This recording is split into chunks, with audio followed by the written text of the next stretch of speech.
Now I can hear you. Okay, and I'd like everyone to mute themselves if you don't mind, except the speakers. And so Yes. we have Hank from University of Yes. Michigan. We have Miriam My sister said Miriam Friedmann. Whoever is speaking in the background, please mute she yourself. lives between It's very LA difficult. and Anaheim. All right, hold on a second. Yeah. So that's probably 20 minutes from downtown LA. Hold on.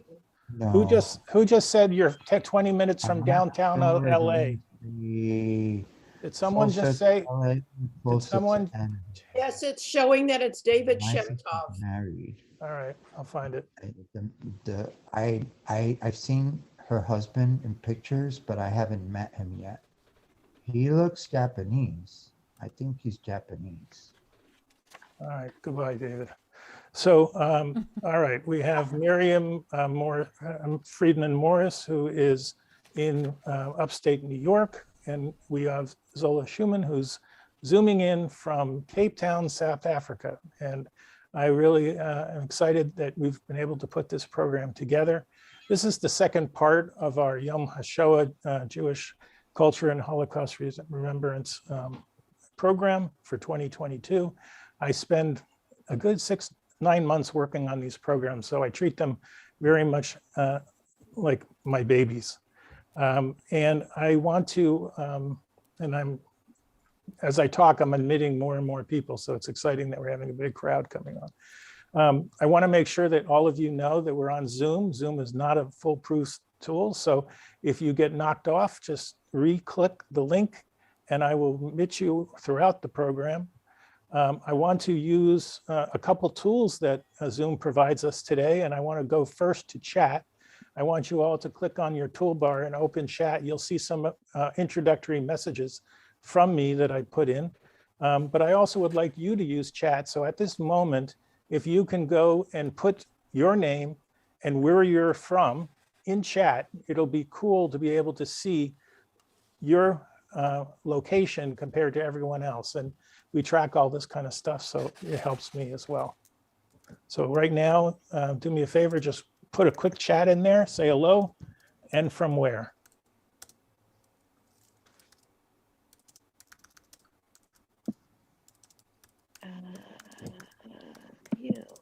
Okay, so the next thing I want to kind of show you is that we're going to use the toolbar reactions button. Since we are on multiple screens, and we will be on several screens by the time this is over, you click on the reaction button and you'll see there's a toolbar that says raise your hand. If you look at my screen here, you see that I have just raised my hand. So it'll allow me to bring your tile to the first screen so I can see you, and then I can pick out your questions. We're going to take questions from our speakers after each one presents. So to remember your question, you can just put the question in chat, and those will be the first questions I pull out. I'll open up your mic, you'll come on screen, and you'll be able to ask your questions directly. So if there's not anything further, I want to get started, and I want to share the screen for a second. The first thing I want to do is share with you that I have a yahrzeit candle. And I'm doing a yahrzeit and a memorial candle for all of you, as well as my parents and anybody in memory. So with that in mind, I'm going to go to this video. It's a really special video.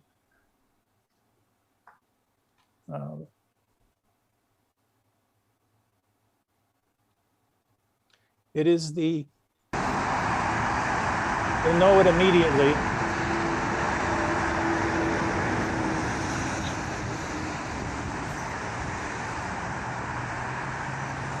This is in Tel Aviv, Israel.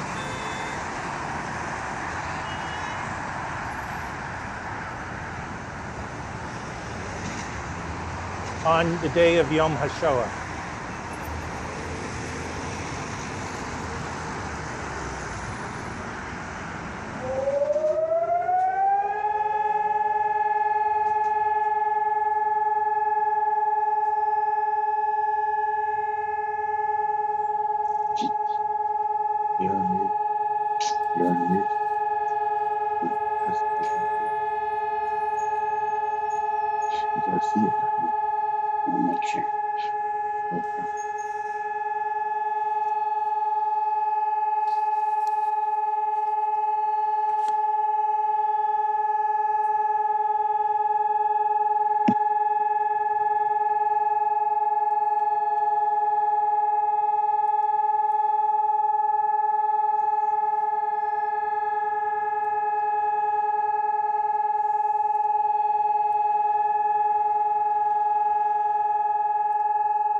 comes back.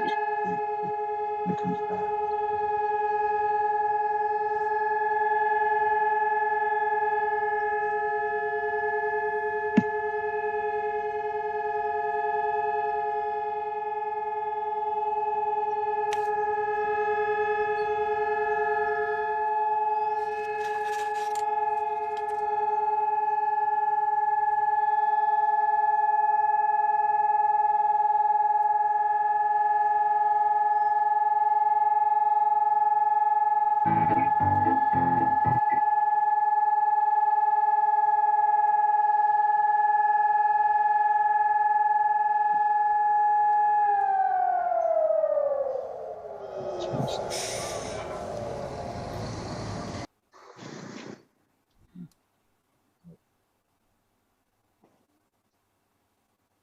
So for those of you, many of you know, with those of you who don't know, and there's also non-Jewish people in our group, during Yom HaShoah in Israel, the whole country comes to a complete stop when they hear that blow of the siren for a 2-minute memorial for the victims of the Holocaust. And so that's how we're starting our program today.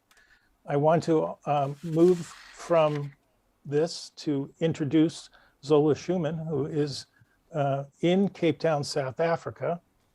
And I want to just hold on one second.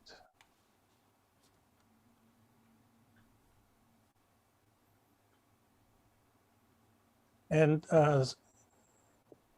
Zola is the daughter of 2 Vilna-born Holocaust survivors, Israel Yutan and Yiddish actress and singer Hayela Rosenthal. Zola is a singer, songwriter, performance coach, and recording artist who has released a number of original musical albums for both children and adults. She's written music for the film, has performed on many stages in the USA and abroad, taught courses on the Holocaust, and give keynote addresses at Yom HaShoah events. And so we're very honored to have Zola with us. And Zola, please introduce your song. You'll be singing 2 songs. The second song will come in transition after Miriam speaks and Hank then speaks. So please take it away. Thank you, Jeff. So a little brief introduction about how my parents survived and got to South Africa. My parents did not know each other growing up in Vilna, but my father knew my mother, who she was, because he wrote about her. He was a journalist, and he wrote about this teenage girl who had her songs on the radio and won singing competitions in Yiddish. My mother's brother, Leib Rosenthal, was a well-known poet and activist and storyteller and songwriter. And he wrote songs in the Vilna ghetto, and my mother performed them. So she was known as one of the leading singers.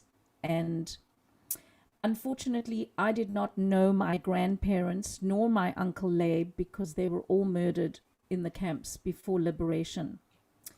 So after the war, I guess my mother's sister and my mother and my father survived various labor camps, various concentration camps, and they were liberated during the Death March to the Baltic Sea in 1945. My mother was very, very ill with typhoid, and she had found this abandoned house where they were living in Lauenburg after the war.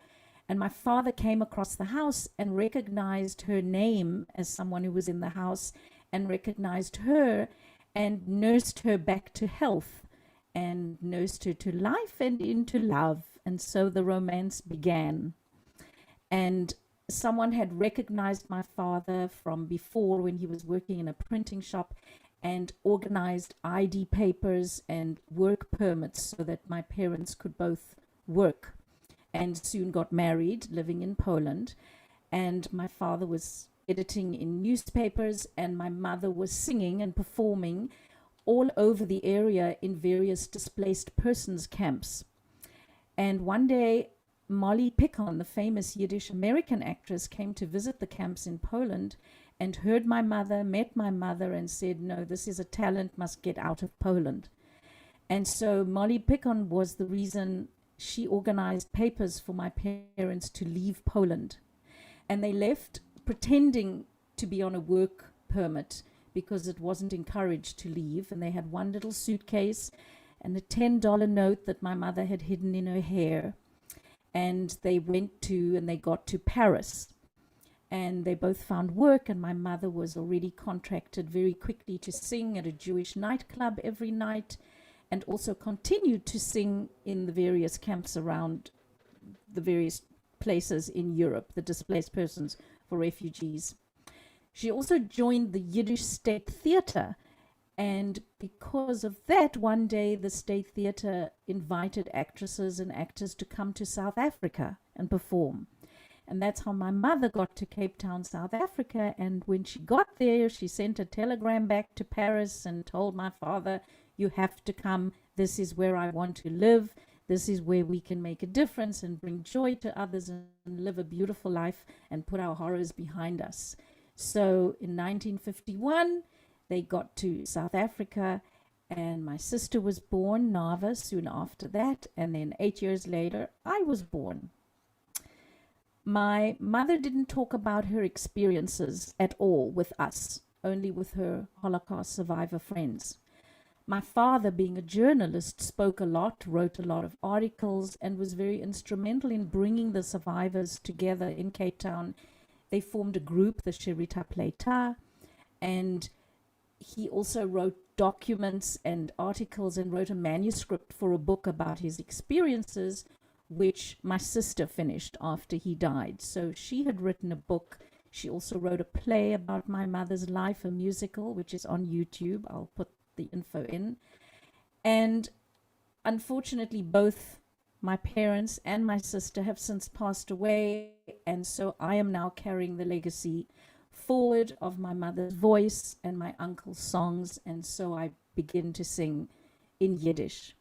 And the song that I'm choosing to sing for you now is Mir leben ewig, which means we live forever.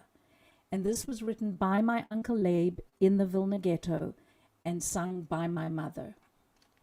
It speaks of strength and resilience and courage, and the message is very clear in the lyrics.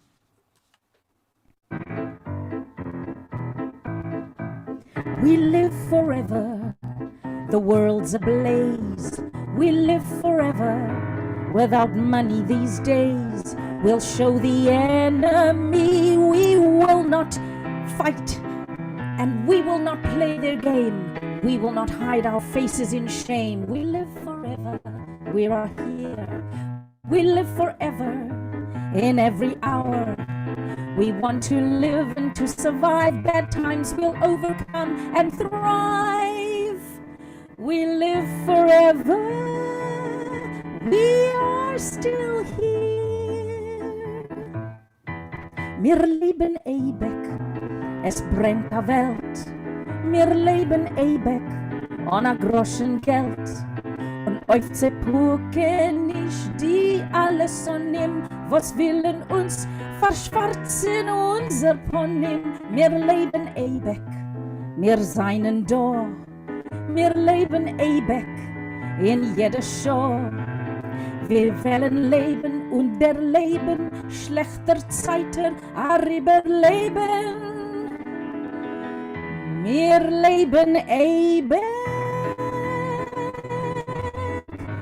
Wir seien da.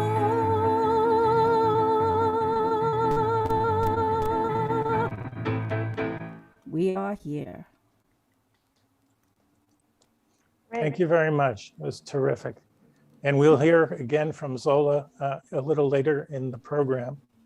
I'm going to now transfer the presentation over to Miriam, but before we do, I want to play a little video that is a sort of an introduction of David Friedman's work, which is quite interesting.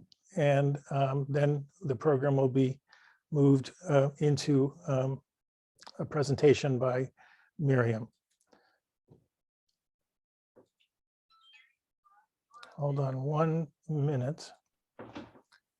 David Friedmann was born in 1893 and passed in 1980. He was a renowned Berlin artist during the interwar years, painted his experience from the Lodz ghetto and Auschwitz for the world to see. After his death, Miriam was driven to carry on his mission to show his Holocaust art to the world.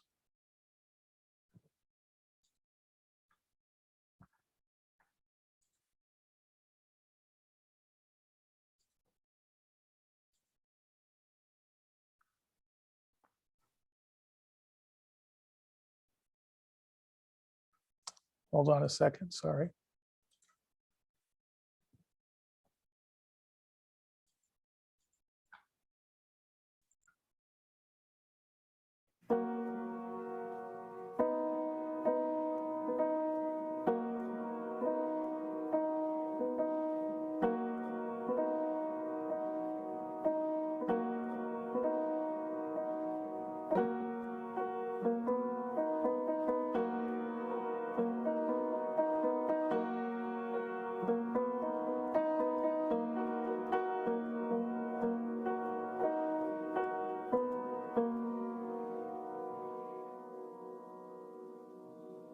I've had the thrill of living my father's journey.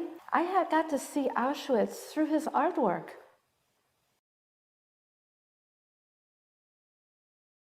It was 1980. My mother handed me a little diary that my father had wrote for me on the day that I was born. And in that diary, he explained to me, you know, he had lost his first family and he had come back to Prague. He had cried many tears, but, you know, life has to go on. That's your choice. The way he chose life was to continue with his art. But now it was different because he had survived the Holocaust and he had seen gruesome and horrific things, and he had waited until liberation so that he could show them to the world. And now was his time. I knew him as a Holocaust artist. He painted his experience of the camps, and he didn't really talk very much about that pre-war career. I realized how little I really knew, and I thought I knew so much. And that's when I wanted to go to Europe and find his pre-war works.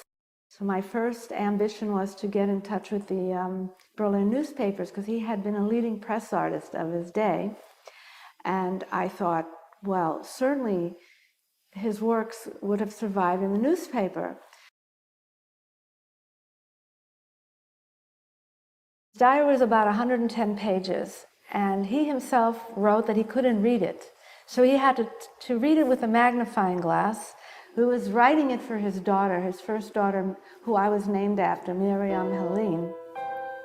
And I was very curious about this other Miriam, and my father never spoke about his first family.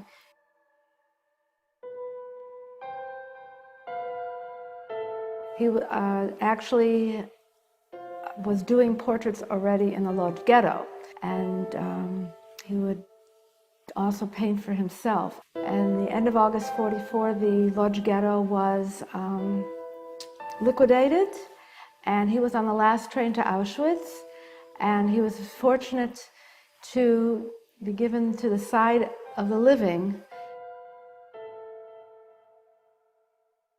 So he made his own paints, and he made his own brushes, and he got on a table and he painted across the barracks wall. And soon the crowd was gathering. People were noticing it, and the capos had called in the SS Obersturmbannführer, who clapped his hands, and he knew he was saved. The Czech government were sending the survivors to a health spa. One day they were sitting at lunch, and he noticed across the room there was this young lady, and she was sitting by herself, and she was all dressed in black, and she had a mourning band around her arm. So he asked his neighbor, "Who is this?" And he says, "Oh, that's Miss Hilda Tausig. She doesn't mingle with anyone." He says, "Invite her to the table." And this my dear Miriam, is how I met your mother. So he actually got to know my mother in the sense that he was interested in her from the very first moment that he saw her, and he wrote this in the diary. But she was much too withdrawn, and he knew, or he thought, that he could learn a little bit about her by drawing her portrait.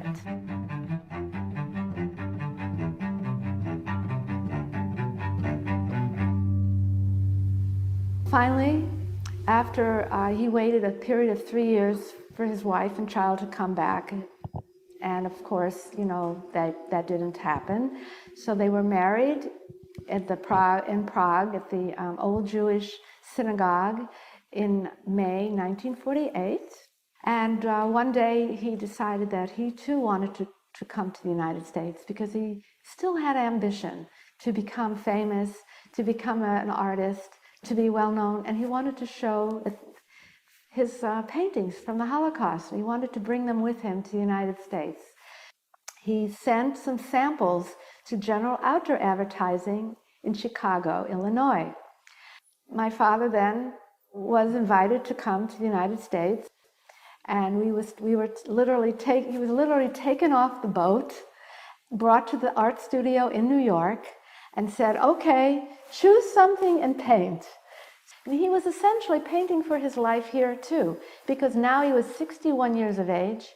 He had a young daughter and a young wife that he had to support. He was in a canoe country with no money, so he had to be a success. There was no option otherwise. But so he started to do his sketch, and people started to gather behind him, just like when he was in Gleiwitz 1. And on the third day, the director flew in to meet this painter himself and see this wonderful portrait that he had made. And he was told that they would be very proud if they could hire him. We were moved to Chicago.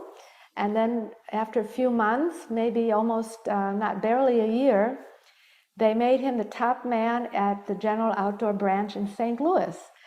He waited until he retired from General Outdoor Advertising. He started to write again, and then he decided that he needed to continue what was closest to his heart, and that was the pictures from the concentration camp. I knew what he went through because I was there when he made his second series. I was only 12 years old. So I watched him. He did those drawings for memory at that point. So when I left for school in the morning, he was already in his studio. And when I came home at night, he was still there. It absolutely consumed him.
Okay, so I'm going to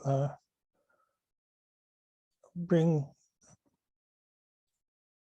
Miriam in, and I want to just give you a little bit of background on Miriam.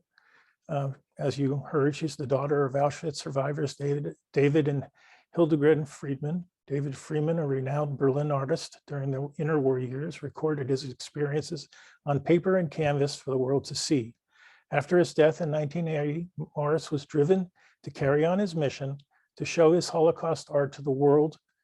Works are represented in several institutions, including the United States Holocaust Museum, State Museum, Auschwitz-Birkenau, and on permanent display at the Holocaust History Museum in Yad Vashem. So as I'm honored to bring to the program, Miriam And Miriam, please take over. Thank you. Thank you.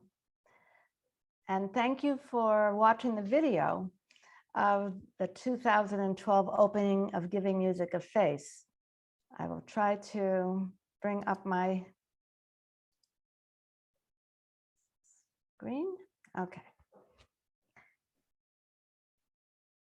This wonderful exhibition led to the 2013 exhibition of Painting to Survive, the work of David Friedmann, featuring a painting of Matilda, my father's first wife, at the German Consulate General in New York.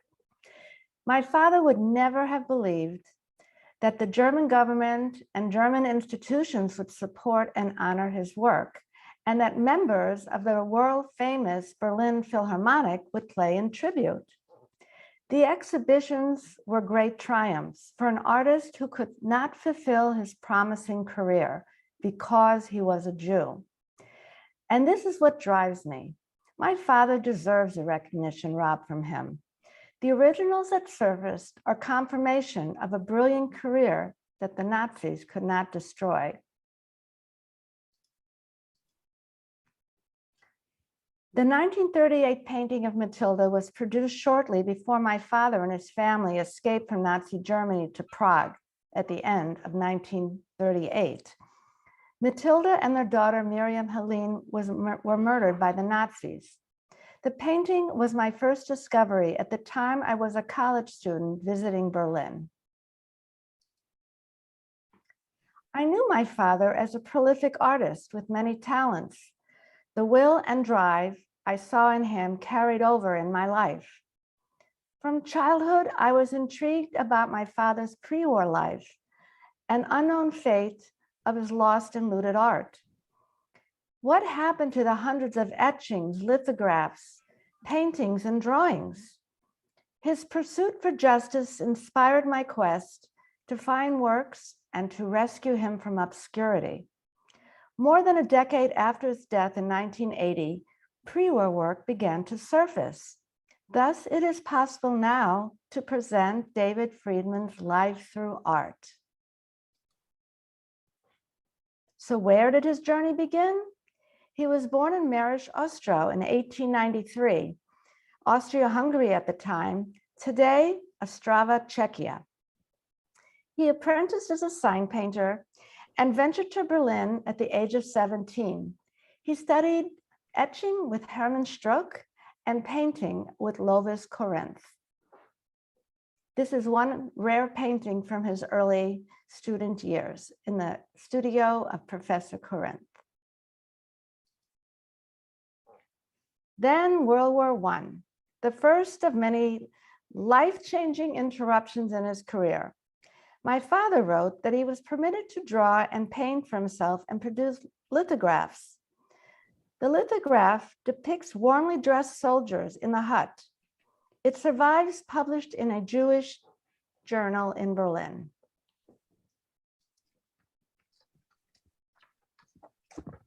Several looted pieces turned up in the wartime collection of the Jewish Museum in Prague.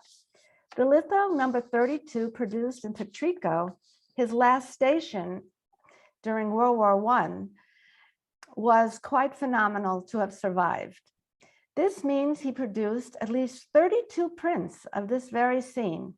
Number 2 was found in Vienna by a US collector.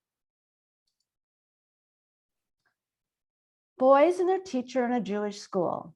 This lithograph was looted by Reich authorities from the art collection of the Jewish community in Berlin and turned up at the Jewish Historical in Warsaw. So I learned that the Berlin Jewish Museum had collected my father's artwork. World War I ended. My father returned to Berlin and his art studio. With the creation of Czechoslovakia, he automatically became a citizen. He was disturbed to read about the pogroms in White Russia. To publicize the atrocities, he produced and exhibited 12 etchings about persecution and despair, foreshadowing his later work on the Holocaust. In 1954, my father received 2 pages of his work torn from this journal. He wrote, "These are the last and only evidence of my approximately 2,000 paintings that comprise my life's work." I was shaken to the core. I found the original etching at the University of Gießen in Germany. He was a successful painter and graphics artist renowned for portraits drawn from life. He exhibited at the Akademie der Kunst, the Berliner Secession, and numerous galleries throughout Germany and Czechoslovakia. This rare painting belonged to an art dealer and gallery owner in Cologne, who specialized in artists from the 1920s. A Freemason from my father's lodge made the dealer an offer he could not refuse and gifted the painting to me. The studio interior and furnishings are exactly as my father described in his restitution claims to Germany. The view of his studio is breathtaking and priceless. In 1923, my father learned of an international chess tournament to take place in Ostrava, his birthplace.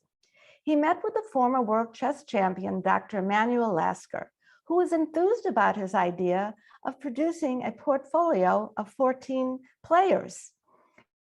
My father's talent for portraiture and quick sketching played a central role throughout his life and saved his life also during the Holocaust. Although few originals survive, his portraits surfaced in newspapers and magazines.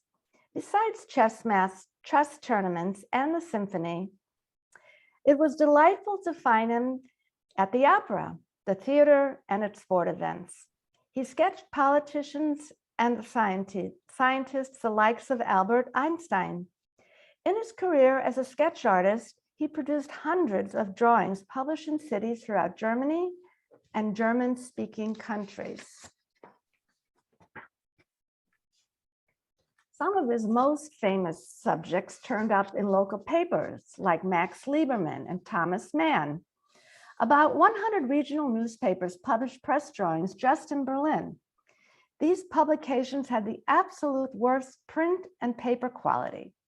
Microfiche scanning adds to the more loss of soft shading and the fine details seen in an original drawings.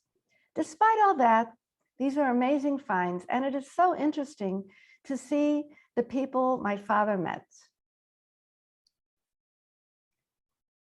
My father was a classical violinist, and love for music was evident in his artwork. It was a thrill to discover not only world-famous musicians and composers, but also those long forgotten and obscured by the Nazis. These are among the lost portraits displayed in the 2008 Berlin Philharmonic exhibition, followed by exhibitions in New York and in Israel. When Hitler came to power in 1933, David Friedman was banned from his profession and could only sell to Jewish clientele.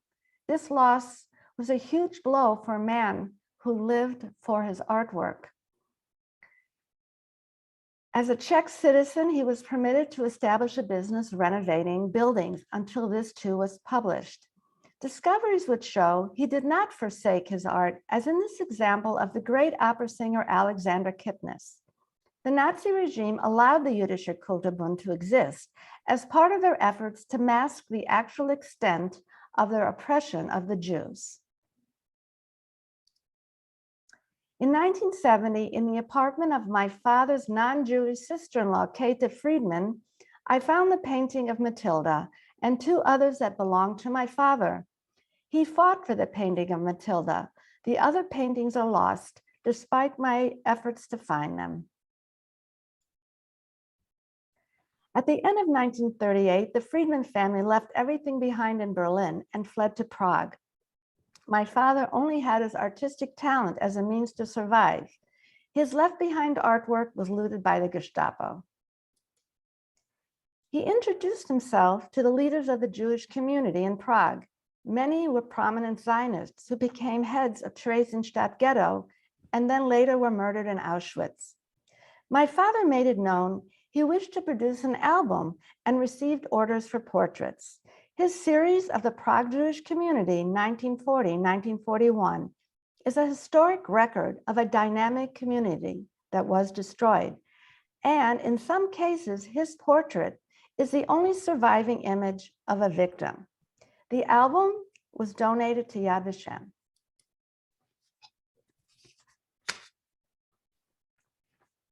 The Nazis aimed to deny all Jews their rights, and even the solace music provides.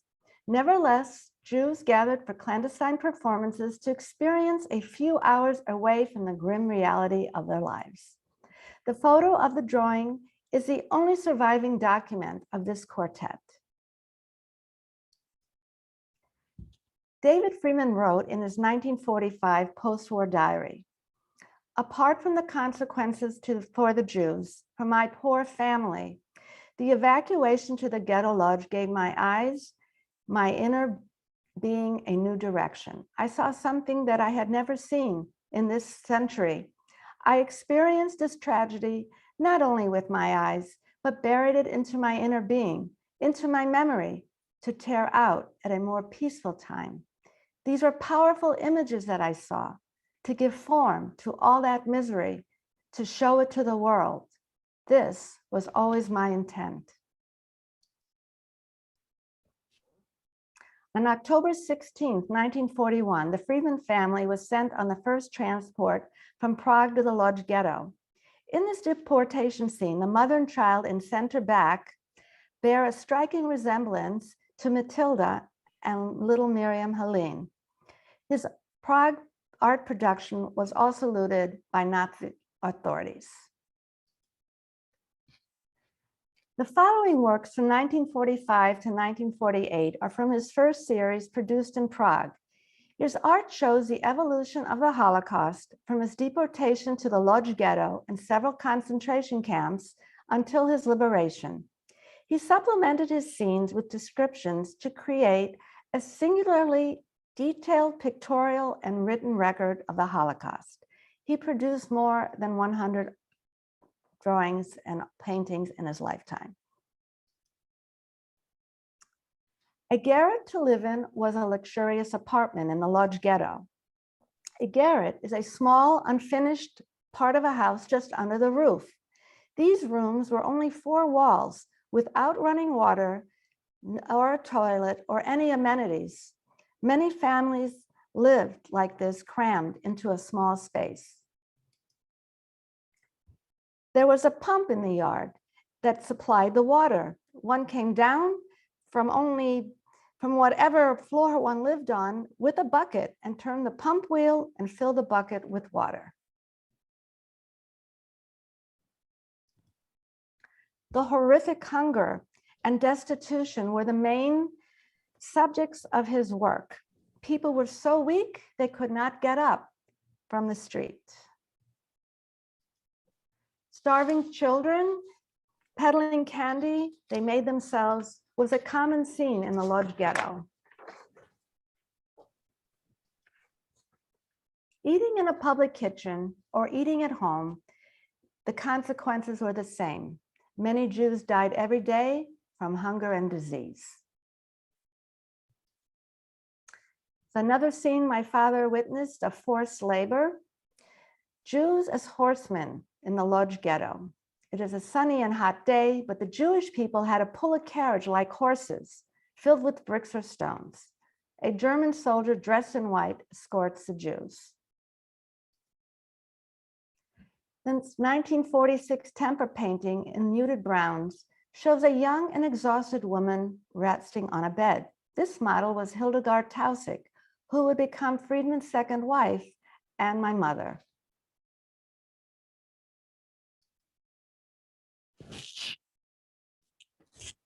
At a conference at the University of Lodz in 2004, I learned that David Friedman was a contributor to the Chronicle of the Lodz Ghetto, 1941-1944.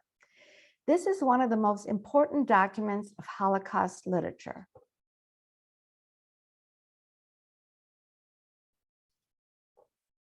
The video showed damaged black and white photos of lost drawings from an album depicting the activities of a hat factory workshop. After decades of searching, the album turned up at the Jewish Historical Institute in Warsaw. Also surprising were the colorized drawings. The titles are translated from Yiddish.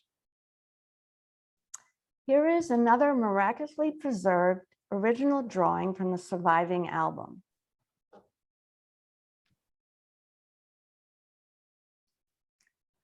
With the Lodz Ghetto Bridge looming in the background, terrified Jews try to flee the Nazi roundup. At the end of August 1944, the ghetto was liquidated. My father was separated from his family and sent to Auschwitz, where his wife and little daughter were murdered. In Auschwitz, the violin saved him from sure death in the gas chambers. He volunteered for a camp orchestra and was sent with 16 selected musicians via open-air truck to the subcamp Gleiwitz I, also known as KL Auschwitz III. He played with cold fingers for the music director. In competition with concertmasters, he failed to win a position. He found his lifeline when he was ordered to produce portraits of the SS officers, the Nazi High Command. My father called these victims Musselmen, prisoners who were near death due to exhaustion, starvation, or hopelessness. They suffered daily torments by the Nazis and endless roll calls and selections for the gas chambers. The anguished faces express their desperate situation.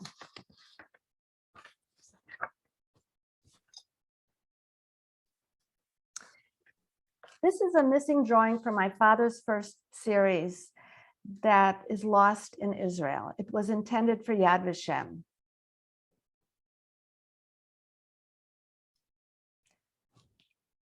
And this is one of two of my father's iconic paintings of the Death March. It took 48 hours to reach the next camp, Lechhammer, in Upper Silesia, Germany. But the flight we took turned out to be a death march. That meant anyone who fell of weakness was shot down pitilessly.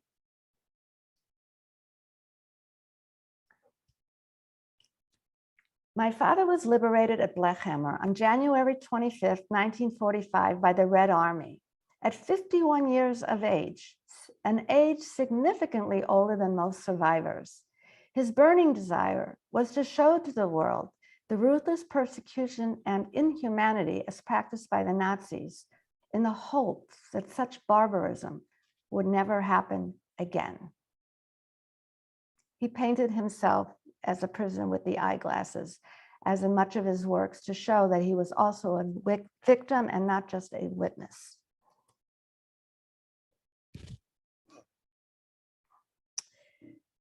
My father made his way back to Prague in June 1945. In Gleiwitz I, he had met František Kraus.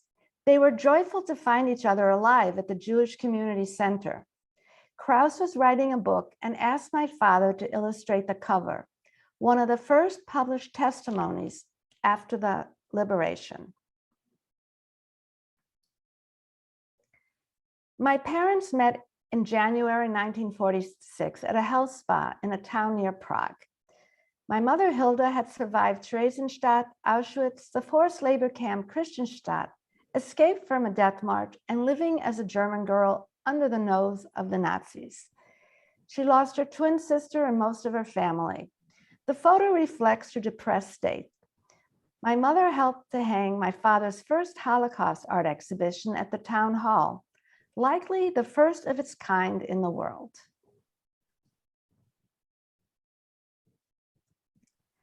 My father was busy painting his vivid memories, having exhibitions, and rebuilding his life.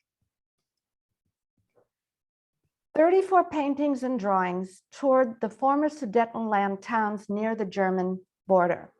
Announcements and posters invited Slav nationals to a celebratory opening and viewing of the exhibition, with compulsory attendance for ethnic Germans over the age of 15 years. Every visitor paid admission. Germans who failed to appear did not receive their ration cards. Friends and family, mostly concentration camp survivors, celebrate the Jewish wedding of my parents.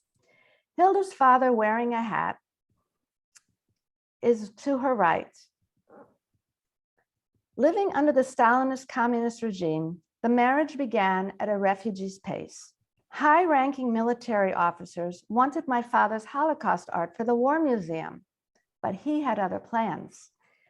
He defied an export prohibition and bribed the sympathetic official who stamped his paintings approved for export. The video skipped that my parents fled communist Czechoslovakia to Israel in 1949, before immigrating to the United States in 1954. Their first residence was this tent camp. Ever resourceful, my father discovered the hole in the barbed wire and took the next bus to Haifa to find his old friend from Berlin to get a job in his sign shop. And finally, after several months, they moved to their new home in Hadar Yosef, in this northern part of Tel Aviv. My father worked in advertising for 2 years and then for himself. He also freelanced for the newspapers. Every spare moment he painted for himself. His color palette had changed to a brighter, sun-filled hues as he left behind his old dark world to explore his newly adopted country. He produced portraits and painted landscapes, and also Jewish, Christian, and Muslim sites. Decades later, I had immense pleasure tracking down the dramatically changed scenery, some now difficult to find or non-existent. Sympathetic to the impoverished Jews who had emigrated from Yemen, he portrayed beggars on the streets to express their plight.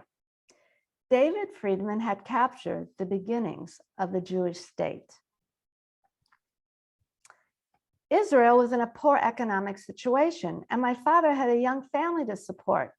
Despite his age of 61 years, my father's ambition stretched to America. He had to forget what was hidden in his heart, the pictures from the concentration camp. General Outdoor Advertising agreed to give him a trial audition. The company didn't care about his age. They were looking how fast he could produce the gigantic paintings, and he was immediately hired. After 15 months in America, he became head painter at the St. Louis, Missouri branch. Instead of pictures from the concentration camps, he painted the iconic Clydesdales and happy folks selling beer on 2-story tall buildings.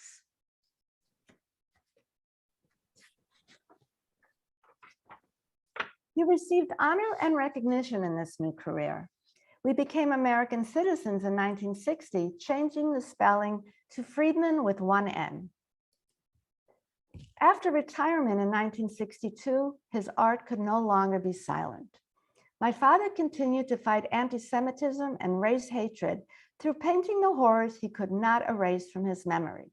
He wrote, "I wish everyone had to take a good look at this artwork.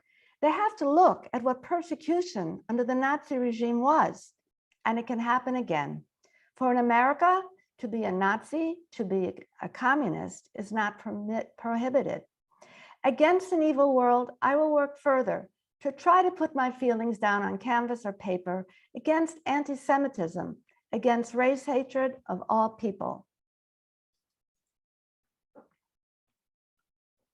He produced a second series of drawings and etchings titled "Because They Were Jews."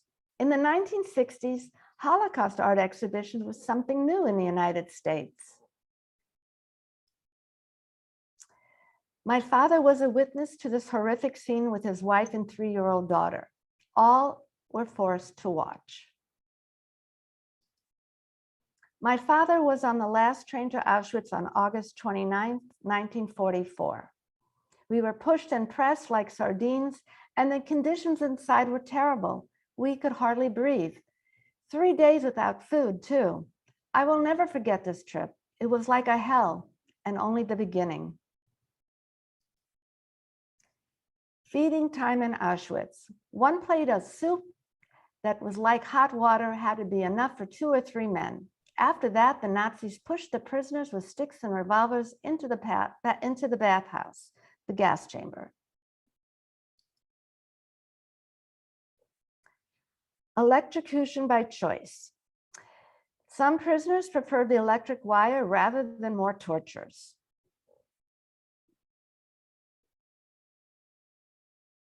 They worked hard, but lost their nerves and ability to think. The food was not even good enough for pigs.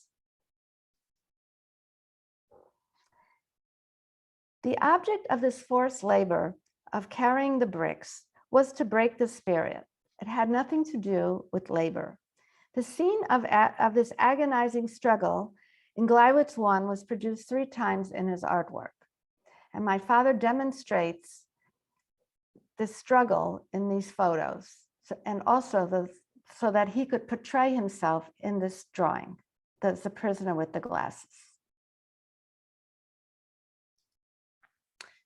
A smiling, smoking Nazi looks on as prisoners bury a comrade. In the background, you can see 2 more prisoners digging a grave.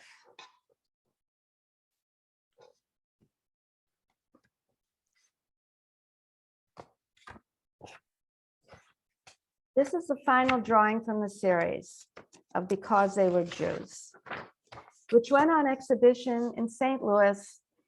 And perhaps this was the first Holocaust exhibition in the United States. My father persevered and transformed tragedy into beautiful, creative life. He enjoyed painting landscapes, still life, abstracts, and portraits, and played his beloved violin until shortly before his death at the age of 86. He created over 200 abstracts, expressions of joy after the Holocaust.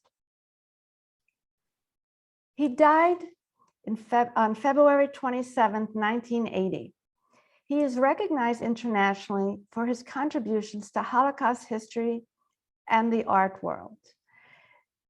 I love this portrait, this last portrait, his head held proud, his final defiance of that world he could not forget.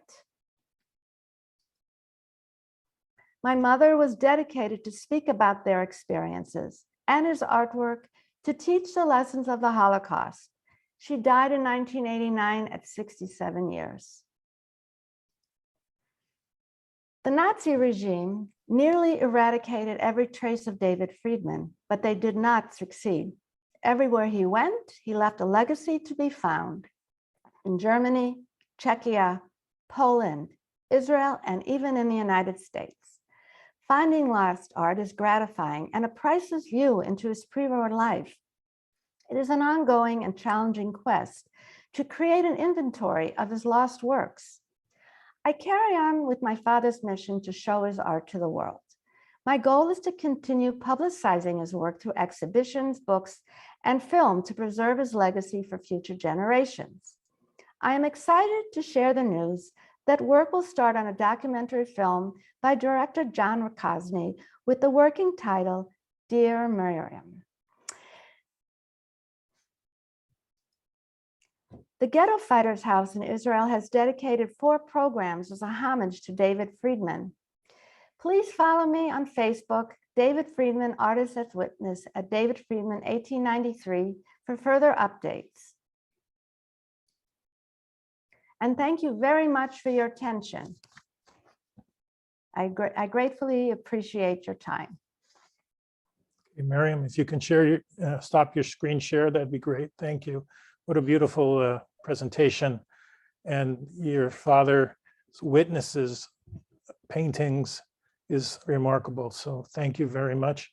And we'd like to go now to the, anybody has a question for Miriam, I'll go to chat. There was one that I did see that someone asked you specifically what was Garrett described or known as luxurious? And whoever asked that question, please unmute yourself and you can ask your question directly to Miriam. It was an ironic comment. It's, A garret to live in was a luxurious apartment because it was, at least it was a home.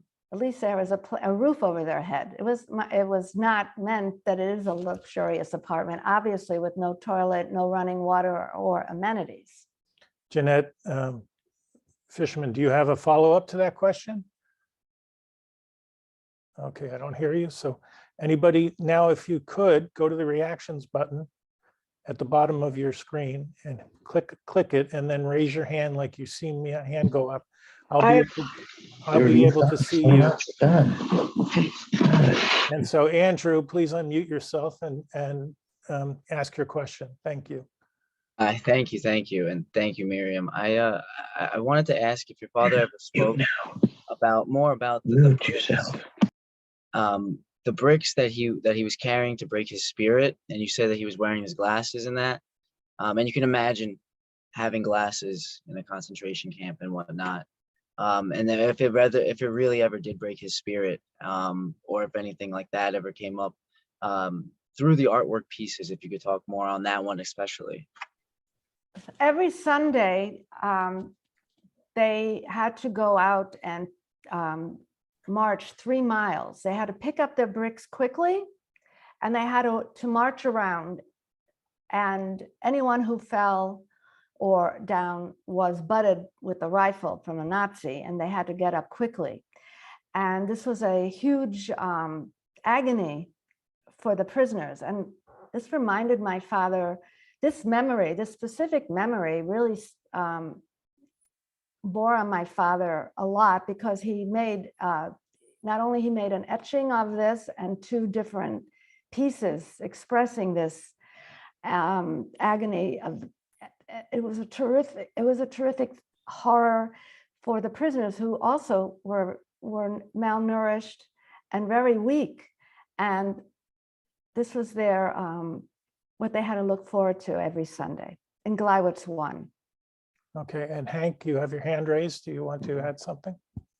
Yeah, it's a question. Miriam, thank you. A really very compelling, beyond compelling presentation. You know, I want to ask something, and as comfortable for you, along with the legacy of your father's work. I'm wondering how his spirit, if I can put it that way, how his person has become part of you as you experience it.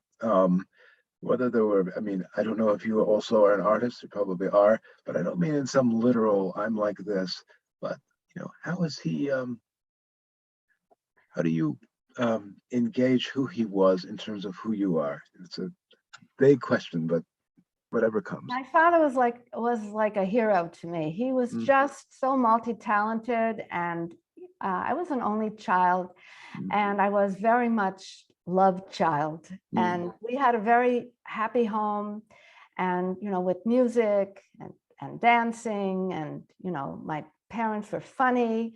So I grew up, you know, like any other child, except that I was a child of survivors, but we also lived in areas where there are a lot of survivors. So this was like normal for us. And I find that my father, we had like a very strong relationship.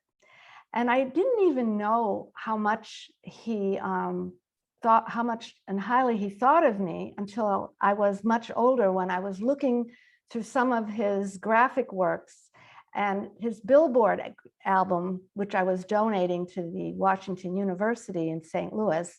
On the back, he wrote, "Mama and Mary, they go around town and they talk about my my gigantic billboards, and then they come home and they say, 'Oh, Daddy, Daddy, they're so wonderful.' And I say, 'No, it's Miriam. She's the talented one.'" So it was more like a mutual, you know, it wasn't, I was like, I could, you know, I was like the mutual love kind of relationship, where he taught me how to paint, and he taught me, I was very artistic, obviously. And what was striking to me was when I finally got to read his post-war diary, I learned that many of the things that he did with me, he had done with his first daughter. It was quite shocking because I knew so little about her. And she was extremely talented and spoke multiple languages. And so I really have to say that his spirit is within me. The will and drive that I saw in him carried over in my life. He was very industrious, as was my mother. They were always busy. He was typing or painting or he was always involved. He was making albums, and my mother was always by his side. And I think that I feel very fortunate to have this family. Okay, I'm going to take the last question, but I'm asking if Benjamin Midler, Ben, can you unmute yourself? Ben, we're honored to have Ben. Ben is a survivor here, and can you speak to us, Ben? I know you're there.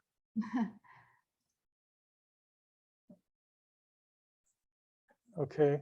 Okay. Okay. Yes. Hi. Nice to have you with us again. Thank you. So as you're processing Miriam's presentation, I know, please tell us quickly the camps that you were in, and you provide a unique experience. I know you were in Auschwitz as well. So please tell us what you thought, what camps and what you thought of the pictures that you had seen. I was in 6 concentration camps, starting with Majdanek, being in Blizhin by Radom. After Blizhin, I was in Birkenau. From Birkenau, I was in Sachsenhausen, Ordruf, and Babelsberg. My experience was this: I had a very strong willpower to stay alive because I am the only one but went out from the hiding when the German caught me and they took me on the march to be deported. My family was still in the hiding place, and that kept me going because I want to see my family alive. Friedman's work is outstanding. I never saw work like that, and that's be for life for everybody. We can't forget. The life in the camps was very harsh, only because I was a young boy of 15 years old. So nothing for me was any hardship. And I overcome everything. And I'm now 93 years old, and I'm still speaking about the Holocaust to schools and everywhere, wherever wants me to speak. And Thank you, Ben. Thank you, Ben. You're welcome. Thank you. Okay, we're going to transition back to Zola for Zola's second song. So Zola, unmute yourself and bring your screen back, say something so you'll come pop into the screen. So I did want to just thank Miriam. This was just overwhelmingly amazing. Thank you. Something that I forgot to mention, if you look at my screen, you will see in the top corner, there is a poster. That is a photo of an original poster from the Vilna Ghetto Theater, where they're advertising the show and my mother's name, Chayla Rosenthal. It was one of the musicals that my uncle had written. So 2 years ago, I was asked to perform at the Yom HaShoah commemorative event in Cape Town, South Africa, and they wanted me to sing something with the children from the Jewish Day School, the vocal ensemble. And I thought, it's time that I continue the legacy now, and I must write something in Yiddish, and I must pay tribute and honor my parents and my uncle. And so I wrote my first Yiddish-English song. And this is called Hört sich zu, which means listen, we will remember you. And the first verse has a bit of Yiddish, and the bridge does. And the translation is, listen to how we are singing. Our heartbeats are beating to the rhythm of your life. We are your children, we are singing, and we are here. We will sing your song because of you. And in the bridge, I sing in Yiddish, and the translation is, we will always remember you, we will never forget you, and it is because of you that we are here, and we will keep singing.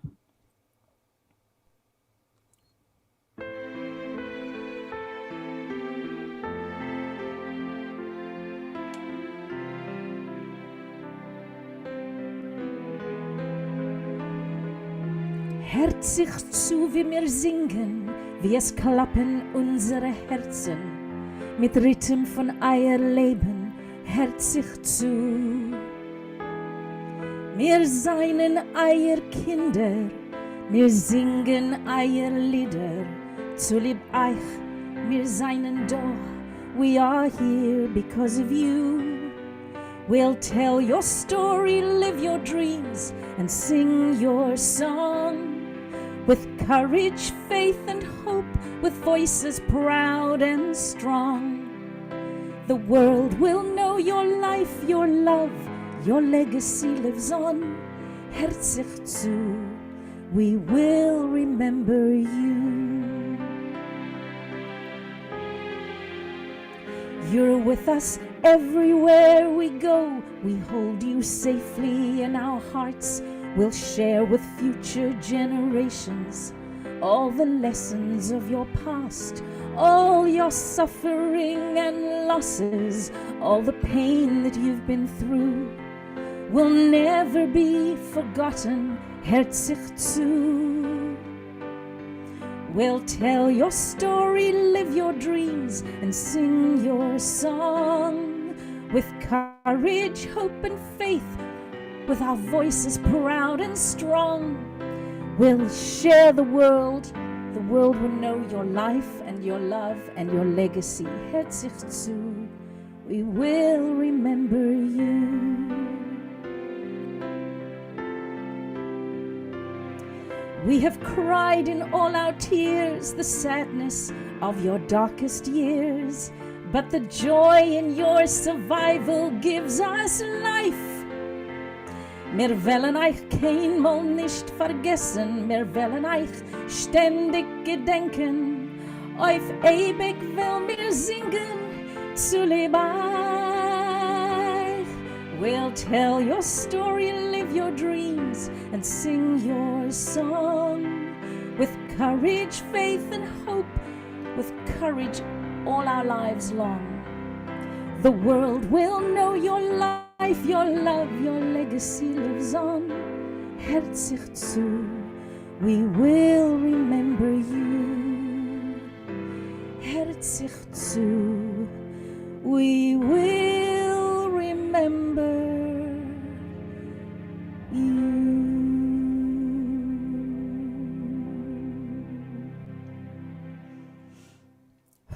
Beautiful, beautiful. And it allows some space to reflect from Miriam's presentation to upcoming's Hank. And what a beautiful, beautiful voice you present. And I love your background on your Zoom. It is so special as well to represent your parents there. So thank you so much, Zola, for contributing your voice to our program today. And Thank you for inviting me. Sure. It's a privilege for me to be here. And I want to now introduce Henry Hank Greenspan, who's a psychologist, an oral historian, and playwright at the University of Michigan Emeritus, who has been interviewing, teaching about, and writing about the Holocaust survivors since the 1970s. Rather than one-time testimonies, Greenspan approaches his craft by meeting survivors in sustained conversations over months, years, and in some cases, decades. The approach is reflected in his On Listening to Holocaust Survivors Beyond Testimony, now in its second and expanded edition, and Reflections, Auschwitz Memory and Life Recreated. He co-authored that book with Agi Rubin. Greenspan's play Remnants, which had a showing just a couple of weeks ago, also based on his work with Holocaust survivors. It was originally produced for radio and broadcast on NPR throughout the United States. It has been presented on stage at 300 venues worldwide, including the John Houseman Theater in New York, the New British Library, and the Magdeburg Attic Theater in the former Theresienstadt camp, a space used for performance during the Holocaust itself. And so I'm so proud to bring into the program Hank And Hank, you have the mic, so please speak and you'll take position. Thank you. Thank you. Thank you, Jeffrey, and thanks to my fellow panelists, my fellow artists today, and heirs of artists, as well as artists themselves. It really is. And thanks, obviously, to those who are listening. I'm going to kind of move quickly because we've been here a while, and I want to get to something in particular from Agi Rubin was mentioned. And I think it may be a good place for us to finish, and so I will do that. And just a couple of things about this work that Jeffrey so kindly just described. Because I began interviewing survivors, an interview is a bit of a euphemism because it really was a kind of extended conversation, as he said. But it began with recording and audio tape and all of that. And in those days, in the 1970s, there were certainly projects. I mean, some immediately after the war, immediately after liberation, there were some very large collections in Europe, beginning in 1944, mostly organized and run by survivors themselves, historical commissions that have been mentioned. But there was not the kind of model of conventional testimony that we have today, conventional testimony collecting, the 2 or 3 hour interview for an archive in most cases, now videotaped, and usually with a stranger. My approach was not that. And I will say that because it was in the 70s, I had the luxury in the survivors, and I had the luxury of kind of making it up as we went along, to wing it effectively.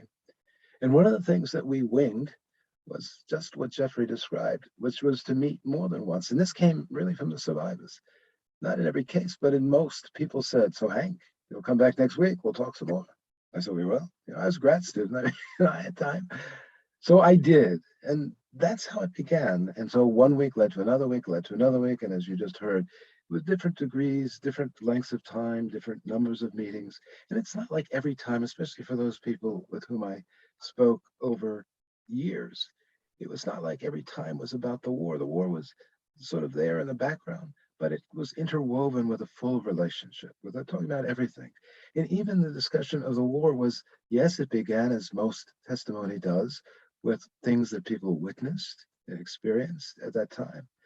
But it led quite quickly to wider reflections on, well, where does that leave us? This is the kind of thing, of course, that I know from my students over the years, that many of us want to know not only what happened, but so where does it leave you? It's kind of the question I asked Miriam in an indirect way. So lots of discussion of faith in humanity, in divinity, discussion of politics, especially related to Israel, discussion of everything, including psychology. I always said that what I do is as much oral psychology as oral history. And of course, as you heard, I'm a psychologist, so this is an angle, an aspect of particular interest to me. I'm going to give you one quick example to give you the quality of one of these conversations. So one guy, a man named Abe, who sadly is no longer on the planet, who was one of the people I knew for decades. And Abe said early on to me, so Hank, you're a psychologist. So do you think we're crazy? Do you think the survivors are all crazy? And I treaded water, right? You know, I mean, I didn't, but I knew Abe would rescue me, as he always did.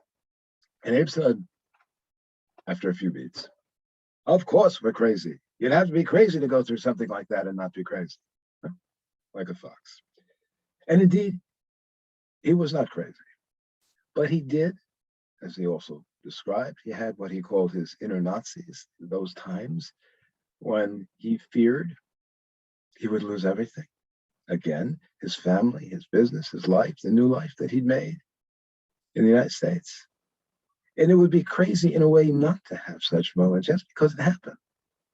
Because it can happen again. And sadly, as we were talking earlier, there are things going on in the world and in this country now which are scary in terms of this, scarier than certainly in my lifetime I've ever seen. And as we know, many survivors feel similarly. So there was nothing crazy about that. But as you know, this was, once you know. Primo Levi, some of you will know, had a recurring nightmare after the war in which he's back, he's home, he's in Turin, he's okay, he's surrounded by at least surviving family, which for Levi was a number of people. But he'd have these nightmares in which it all disappears and he's back, as he said, in the camp in the locker in Auschwitz. And he never got out. Well, he did get out and he knew that. But again, as so many survivors described, he lived in more than one world at once. And so he was here and he was there. And that kind of complexity, that kind of juggling is what many survivors described over the years that I had the privilege of learning from them and learning with them.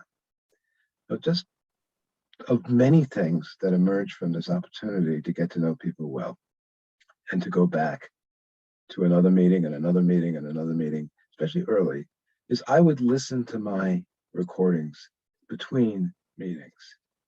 I would actually transcribe. I did my own transcribing. Now, any of us who've done transcribing know that if you want to get every and ah, yeah, an hour of interview may take 8 or 9 hours or longer of transcribing. No one types that I know anyway at the speed of speech. And so you really listen, you really engage, you really get inside. This made a big difference, I will say, in my playwriting too, that's based on this, because, you know, these voices and their little intonations and cadences became imprinted. But above all, anyone who listens to their own interviews, you know, becomes a backseat interviewer, as my students always do. But you become one to yourself, and you hear all the stuff that you missed. Oh my God, you hear all the stuff you wish you'd asked and you didn't, or the stuff you were sorry that you did ask. So, but knowing that we would meet again was incredibly opportunity, because I knew I could go back and clarify to see, I think, you know, I missed the boat here. And actually what I would do, I came to do as part of my own practice, was to bring to later interviews audio segments from earlier ones, from the last time we met. And I would play with the survivor. I'd say, you know, we were talking about this, and I think, I'm not sure I understood this. To be honest, they love doing that. I mean, so this was the sort of Talmudic practice in which we worked together to really, so we would listen to these excerpts, we would schmooze, we would get inside, we would take our time. This is a big lesson in my view of all of this kind of work, if you do it seriously, which is you have to take time, you have to do your homework, you have to be patient, you have to take it slowly at the speed of transcription sometimes to really hear what's going on and to have these conversations directly with the survivors. I quote in the description of the program my beloved Agi Rubin, another person with whom I spent many, many hours, years of close relationship. And Agi once said about her most memorable interviews, not only with me, but in general, one thought sparks another, and then another, that I may not have even known I had. That's the part that makes it so gratifying. Whatever I think I'm teaching, I'm learning at the same moment. We're learning together. We're learning together.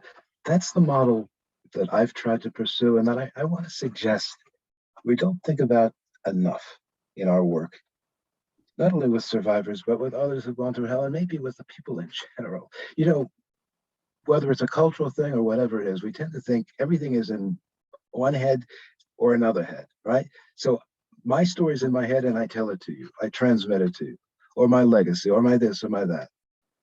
But we don't think quite enough of what happens between people, this process of learning together in conversation so that they get to places, conclusions, insights, reflections that neither one could have arrived at alone, that was in neither head until they had that conversation. In any case, this has been the model for me in my work with survivors, and I think in my teaching. It's what I believe in. As people who know me know, my favorite word is schmooze. When I say that, I don't mean manipulation, of course, I mean deep engagement, real conversation, yeah? So I'm gonna give you a couple more examples of this that hopefully make this even more textured. One man, we were talking about Radom a moment ago, a man named Leon, figures centrally in my work, repeated the same episode in each of the first 3 interviews that we did together. This goes back to 1979. It was the only episode he repeated. And each time when he did, he said, this is the kind of thing I never remember or rarely do, because it was his word, traumatic. So I rarely get back to this. Oh, maybe I told someone once. Well, he had told me like 2 weeks earlier, but it was clear he didn't recall that. So here was a man who kept remembering what he said he almost never remembers without remembering that he kept remembering it. And I'm thinking, what's up with this? But thinking about retelling, what does that mean? What's going on with this? Now, I'm going to quickly tell you the particular episode. This was the only one, as I said, that he repeated like this, was about a privileged prisoner, a young, apparently charismatic guy named Huberman, 18 years old, who worked in the kitchen of a labor camp, which was adjacent to the Haram ghetto. It was a kind of SS storage facility. It was not a death camp. It was hell enough, but not a death camp. So this guy, Huberman, had access to food. And one day he had a loaf of bread and he smuggled it to his sister who was starving in a nearby camp. He was caught. And so the next day they took him out to join the work commando that Leon was in, which was one of the commandos, you will know of such commandos, whose job it was to go to the local Jewish cemetery and pull out the gravestones and smash them. And I can hear Leon saying this, to use to pave the muddy roads. You know, we all know that happened. So Huberman went with them, not his usual job in the kitchen, but went with this commando, SS corporal. Leon remembered the name of this corporal, a guy named Shvetka. Asked Huberman to walk in front of him, went a few steps, pulled out his Luger, and blew his brains out. And then Leon, along with a couple of other prisoners, were ordered to bury this Huberman man in the Jewish cemetery. You know, the very cemetery which was itself being unburied and spread on the muddy roads. So this was the episode that he kept coming back to. Now, I had my own theory, yeah, of like, why would that happen, right? And this is typically, to be honest, this is where academics usually stop. We have our own theory. What else is to know, right? And we think we already know.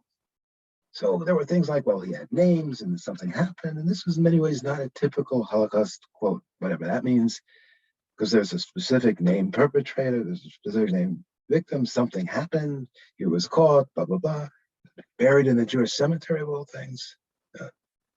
So I had my own theory, which, anyway. And I also made the rookie mistake. I was so interested in this that in our third meeting, when he repeated, I really wanted to know, like, and so I made the mistake of asking him probably too soon, but I also knew, because we had, even by then, a very strong working relationship. I knew this was the kind of thing that he himself would be very interested in. He was always a brilliant man, very interested in the questions that I was interested in, which is this whole process of retelling and its complexity, and why you retell some things and not other things, and how there's a zillion things that matter in terms of what people say and don't say and how they say it. So, you know, and being a psychologist, right, I could do it. You know, it was in no way putting him on the spot. So I said, you know, I've noticed each time we've spoken, we've come back to this particular incident. I wonder what you think, why that is. And I said just a tad about my own theory, which was my rookie mistake, one of my rookie mistakes. But then one of my favorite moments in all my years interviewing survivors happened. Leon said to me, and with a little frustration, you'll hear it even in the words, yeah. See, this is a good example of how hard it is to convey. You pose a question. I owe you an explanation. There are a few elements you couldn't have known. And there were a few elements I couldn't have known from the story itself as initially told. So he explained. He said, despite all the killing around us, we imagined this camp was a little island of security. And the Huberman incident destroyed the whole thing. You see, this was the moment of truth. Huberman was a favorite. Even to them, to the Germans, he was a favorite. And all of a sudden, we see No one's life is worth a damn.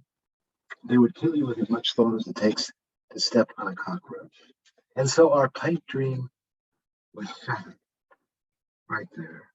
It was suddenly and dramatically shattered, along with Hurman's skull. And then Leon described the shattering from the inside, which in all of these years now, 50 or so, that I've been listening and speaking with survivors, is probably the most vivid description of what trauma is experienced inwardly. The most vivid description I think I've heard. Leon said, it was a feverish feeling, a terrible intensity. It is like the only reality left over here is death. I wasn't aware of anything around me. In one moment, the universe became, what was real was only the turmoil within you. The rest was gone. The rest ceased to exist. The rest ceased to exist. Used with precision, trauma refers to overwhelming terror in the face of imminent destruction. In other words, no escape, deer in the headlights, no way out. And that's, of course, what Leon is describing, no way out. And one further aspect of this back and forth we had this day, which has become a very important part of my understanding and our relationship. In the course of talking about this particular memory, I asked one of those kind of half questions that interviewers sometimes do. I said, trying to understand better, I said, so this story, ... And I could have said, so this memory, so this episode, but I used the word story. The fact that I did triggered an immediate response in Leon. And what he said was, and it was not only about this episode, but in general about his retelling. He said, it's not a story. It has to be made a story.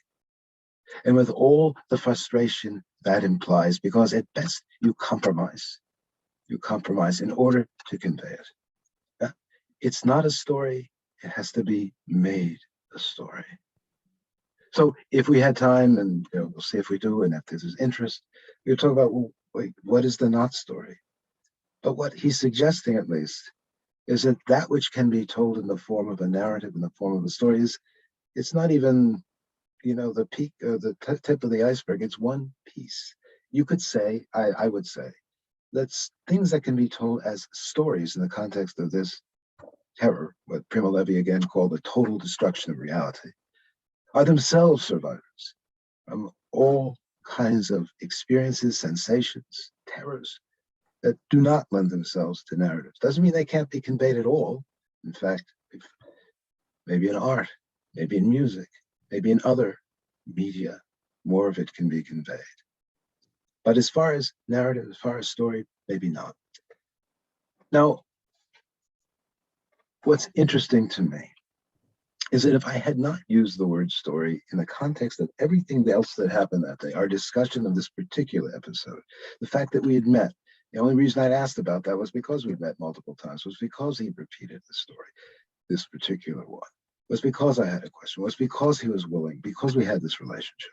And then I use this word, and then this comes out, this reflection about making a story of what's not a story emerged. And this is an example, along with its own importance, of what was in neither one of our heads. I did not go in to that meeting that day with this idea, as far as I know, of making a story of what's not a story. That, again, emerged from the relationship and the conversation itself, from the between, from learning together. That's really what I want to emphasize. Certainly wasn't in my head. It was in neither one, but he said it. Last thing just about this is that over the years, and it's turned out that this notion of how do survivors, quote, make a story of what's not a story, what does that mean? Become very useful to me in terms of understanding Leon and also other survivors whom I've known. And some of my colleagues, academic colleagues, have picked it up. Typically, they attribute it to me. It's interesting. They say, Greenspan says survivors, quote, make a story of what's not a story. Well, I didn't say it. Leon said it. But, academics, whatever, they give it to other academics. But the reality is, again, that yes, he said it, not me. I would say it was co-authored in the sense, again, that it wouldn't have been set at all, probably, if it were not for all of those contingencies, all of those almost accidental factors that led it to emerge in the context specifically of learning together, of what happened between us, okay? And that's what I want to emphasize. Another story of sorts that leads us to a related place. Jeffrey mentioned this play that I do. I'm not going to be doing any of it now. But one of the monologues, the last segment, actually is based on a story, based on a memory that Agi Rubin shared with me. As I mentioned, Agi was my surrogate everything, my co-author, my best friend, my teacher, my beloved person in my life. And so I do this segment of the play, and Agi often came to performances. And what I noticed after a while, because I often went with her when she spoke in schools or in other observances, that this episode would come up. And over time, when she would tell it, she would sound more like my version in the play than she did when she had told it earlier. Now, at first, that concerned me. I will say, I said, I almost felt guilty about it. Wait, like I'm affecting how you tell your experiences? I wasn't there. I just wrote this play. But you know, in thinking about it, I realized this happens all the time in life, yes? With friends. We tell a friend an important episode, something we went through, an illness, a trip, a transition, whatever it is. Maybe we've told it many times, but at this time, our friend comes back and says, you know, so it was a little like this. They give us a metaphor. They give us a connection. So this kind of like that other thing you said. Is this what you mean? And we'll say, yeah, you know what? Yes. They'll say something that really helps us, yes? Tell our own story. Next time we tell that particular story, we may very well draw on a connection, a metaphor, etc., that our friend shared with us when we spoke with them, when we probably won't pause and give them a footnote, or should we, obviously, and say, well, we'll just use it, we'll incorporate it. We do that all the time. And so this is what Agi was doing, of course, in this instance. She was borrowing back the story that my version of the story that she shared with me to retell it. So again, it's what happens between people that I want to highlight here, the back and forth. There was a time when I imagined the title for this talk was something like, it takes a village to tell a story. Well, in this case, it's not a whole village, but you know what I mean. Yeah? Memories, recounts, including testimony, emerge from not only one person, but in many ways, it's always a collective act. It's always more than one person. I say always, almost always, more than one person. And there's nothing about that that makes it any less important or essential than otherwise. So I argue, we can discuss. Last thing, I want to suggest the word of the day, legacies, can also be understood as a shared creation, as part of a learning together. As part of a learning together. And again, we tend to think of legacy like so much as transmission, yeah? As one-way bestowal. One gives the legacy to the next generation, very important. One gives it to the archives. It's transmission of legacy, of trauma, of testimony, whatever the thing is. One-way transmission rather than something, again, that happens between people. So this is Agi again. This is from the book that we wrote together, but this is, unlike the play, this is more pure Agi, I will say. And the only thing, the backstory for this is, as many of the survivors whom we know have described, the arrival, in this case at Auschwitz, in the selection, she was sent to the right. Her mother, her little brother, favorite aunt, cousin were sent to the other side, the side of death. Agi's 15. She doesn't know what's going on, of course, but she runs over. She wants to be with her family. The SS throw her down, kick her back. You know what that means. Put aside when you die, not you.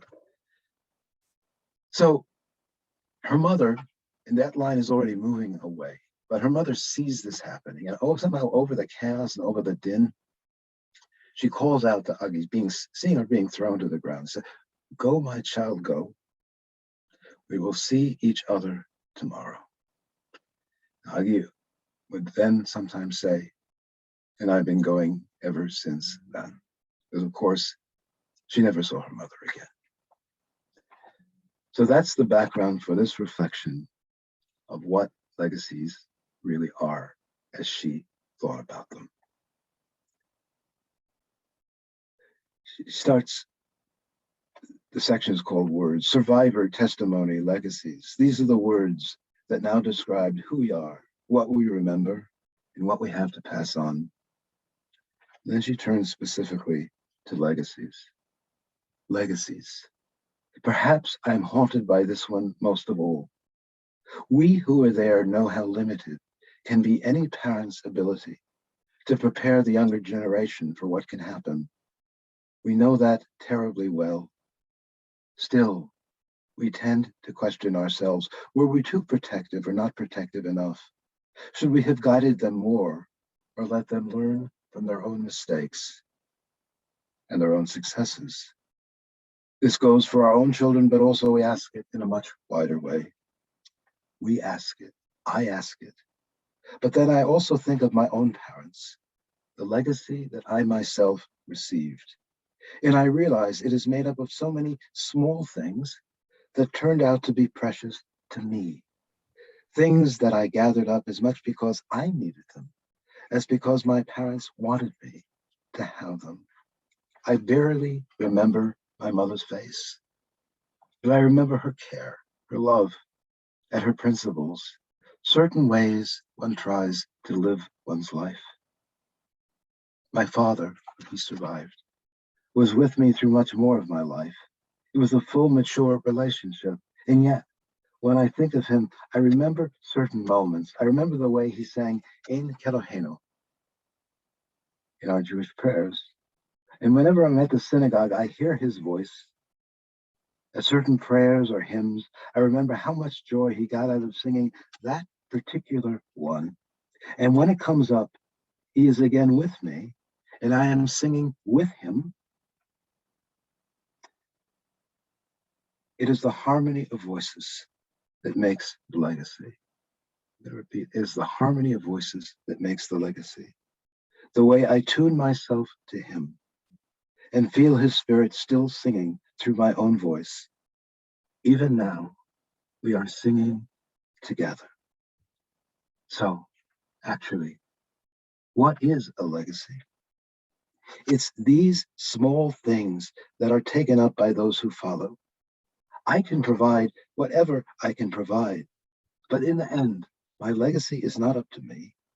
It is up to whomever comes after to pick up this bit, remember that part, find harmony with whatever note, as it may apply to their own circumstances, which I know will be different from mine. You will take what you choose, what you need, just as I did. I can only wish you well and wish you peace. So one last time in these pages, I remember my mother's wave, and I repeat what she said to me as she looked across the mud and the agony, trying to get my attention, trying to imagine a future, trying to invoke hope, trying to bestow the only blessing that in the end this world allows. Go, my child, go. Go, my beloved children and grandchildren. Go, my dear comrades and friends. Go, my kind listeners and readers. Go. Thank you. Well, thank you. And I am so pleased that we're recording this session with all of you because we can watch it and contemplate on it again and again. So thank you, Hank, for your contribution. I think it's appropriate that we open up the audience now for Q&A for you. And also, if the audience has a question for Miriam or Zola, we can do that now.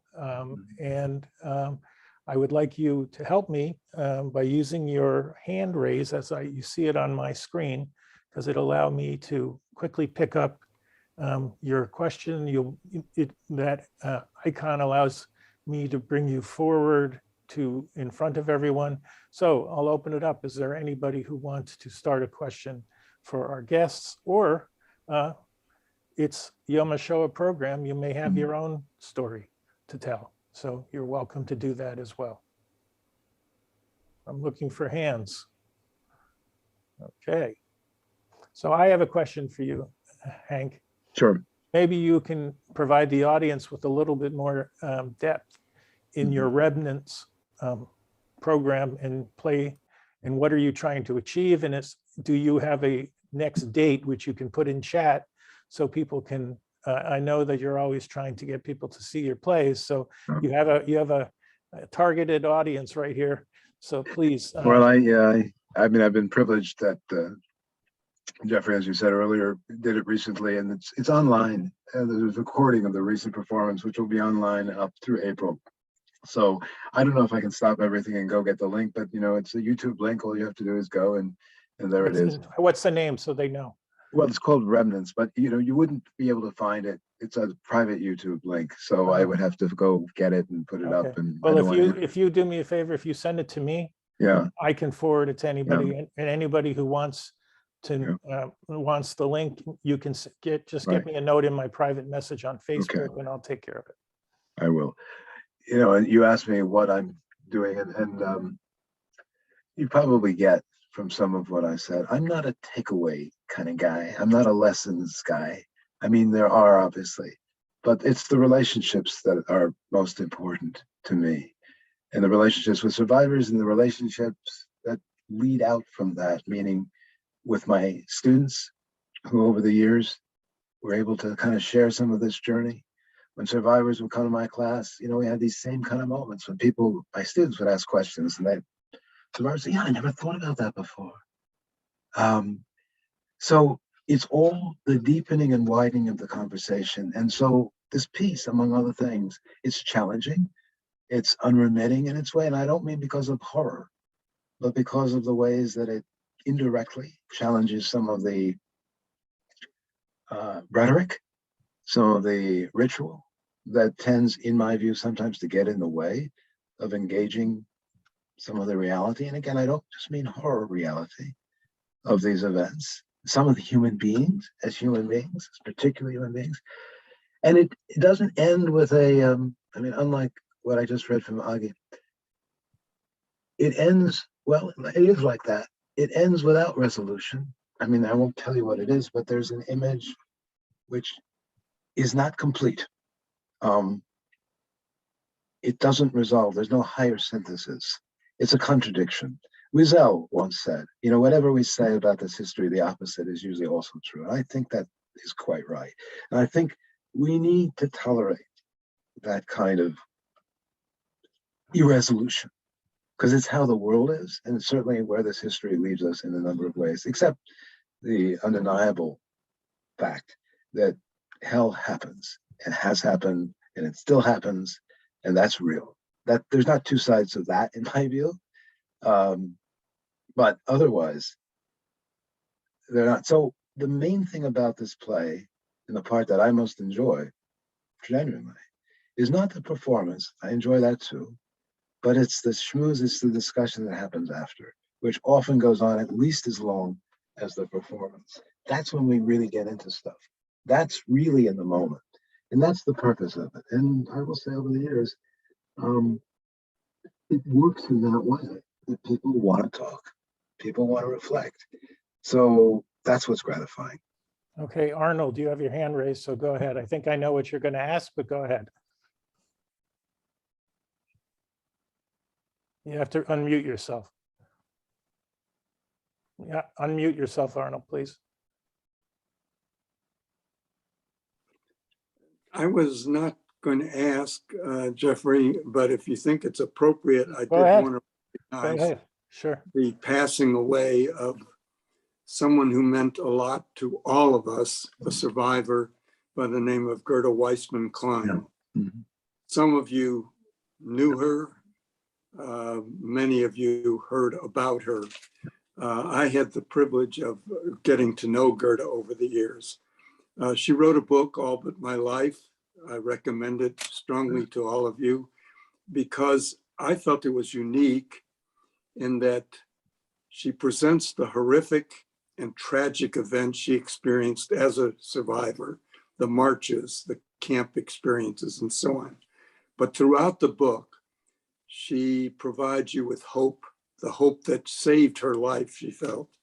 The memories of family, anniversaries, birthdays, a good grade in school. And I think that's what makes that book so unique. She was liberated, and but before the Germans fled Auschwitz, one section of Auschwitz, she and others were locked in a barracks and were told there would be a bomb going off, killing all of them. And as I recall, this goes back many years, they were saved when there was a torrential rain and the bomb did not go off. So when the Allies came in, they were called out of the barracks. They lined up as was they were conditioned to do. And as some of the Allies marched up and down, one of the soldiers came to her and she came to attention and read off the number on her arm. That soldier reached out, touched her and said, "You can relax. I'm an American. I'm here to liberate you." That man became her husband, Kurt Klein. Later, Gerda and Kurt developed a documentary which won an Academy Award when Kurt had passed away. But when Kurt received the Oscar, they played the music after she spoke a while to kind of usher her off the stage, as many of you have seen when they have the Oscars. And she stopped them and said, "I've got more to say. I went through a lot and I'm going to finish what I have to say." So then the final just memory I have of Gerda is that there was a young leadership group, and I happened to be with the Federation in New Orleans and would arrange for the speakers. And so one year we brought in Gerda. Never again did I have to question what the group wanted. They always wanted Gerda to return succeeding classes because of what they heard about her. My wife was elected to be in that group, but the night before Gerda was going to speak, Barbara had our third child. And when I told Gerda why Barbara couldn't be present, she said, "Oh, wonderful, that was my birthday yesterday." 2 weeks later, we received from Gerda a sweater wrapped in green tissue paper. When you opened it up, on the sweater was a rose, and it was with the wishes, may your life be a garden of roses. So I just wanted to mark her passing with those thoughts. Very quick comment about Gerda, if I may. Her memoir, All But My Life, was originally published in the 1950s and was mostly unknown, except for a few people. And it was much later that, thanks to Spielberg Project and others, that picked it up, that it became what it became, and that she became as known as she then was. And this is a story that repeats itself many times. There are many memoirs that we'll never know. And many, when they were first published, essentially went unread. Primo Levi, again, I keep mentioning Levi because he happens to be Levi, but his work was almost entirely lost. Rizal's work was almost entirely lost. And of course, the folks who we never heard of were. So, you know, it takes nothing away, obviously, from Gerda and who she was and what she wrote. It's just that these, what we take for granted, are also survivors. You know, these accounts, and out of many stories, you know, that we happen to know and have had the privilege to hear and read, out of so many that we have. Okay, Mark. Just one other thought, and that is, I just want to thank Hank and Miriam for their stories. And I thought Zola's music just complemented both stories so well that it was, Jeffrey, congratulations to you for bringing together all these elements that really created a wonderful experience for all of us, a meaningful experience for all of us today. Mark, please unmute yourself and talk to us. Yeah, I have to say I was very, very moved by the program today and also the last program. My parents never spoke about the Holocaust much. And my father, I think, he always thought the Holocaust was going to happen again in America, which surprises me in a way because he never did talk about it to really prepare us. I've always been fascinated by how different people reacted or were affected by the Holocaust. My stepfather, for example, who was from Sosniovich, was one of the most wonderful, kind people I ever met. Very, very positive. Whereas my father was very cruel, very abusive, and very paranoid about the Holocaust. Hank, did you find that different people reacted in different ways? Do you have any theory about why that happened? My only theory is that sometimes I say this and people get upset, because survivors are us. In other words, they're as diverse a group as any other. It doesn't mean we're survivors, obviously, and it doesn't mean it was entirely, as you know, many survivors say, well, it was luck. And there was a lot of, again, entirely unpredictable reasons, which didn't mean their own resilience and skills and talent and privilege sometimes mattered. But in general, and I think, if they're not us, then why does it matter? In other words, because behind the survivors, the much, much wider group of those who didn't survive. And it's not those Holocaust people, that's us. This is our history as human beings. So, that's, I think that's just important. And it's another thing that upsets people sometimes when I say it. Surviving the Holocaust was not a meritocracy. Yeah, there are all kinds of reasons. Again, didn't necessarily, there were saints, as we know, among those who survived and those who didn't. And there were not such saints. And most people were just like us, again, were a combination of a lot of different things in the whole range. So that's what I'd say. It's not a question of why this and why that. I think, they're us. So the fact that for whatever combination of reasons, they were able to come out on the other side of that hell is fantastic. The impact, though, when I do presentations, and I don't do that many, I call them taming my monsters, because basically the Holocaust was always the shadow in my life, but I knew so little really about the specifics. And I think it's so important that we have programs like this. And Jeffrey, thank you. I've learned so much and I really am grateful. Thank you. Okay. And you have your hand raised, Andrew, so please unmute yourself and ask your question. I just wanted to thank everybody involved. I maybe not a question, maybe comment on it back. And that it was just very ironic or coincidental, because I didn't know about this event or anything about this more than 12 hours ago. I was scrolling through Twitter and having a conversation with a friend, like Hank was saying about, having conversations and having a knowledge come out of that relationship and conversation. And granted, that was 2 a.m, so maybe I shouldn't be doing that. It's the best kind. Right? Best kind. And we were talking about art and some other stuff. And it just evolved into it, because maybe I wouldn't have had that conversation had I not gotten into art during and tried to relive my childhood during the lockdowns of the pandemic.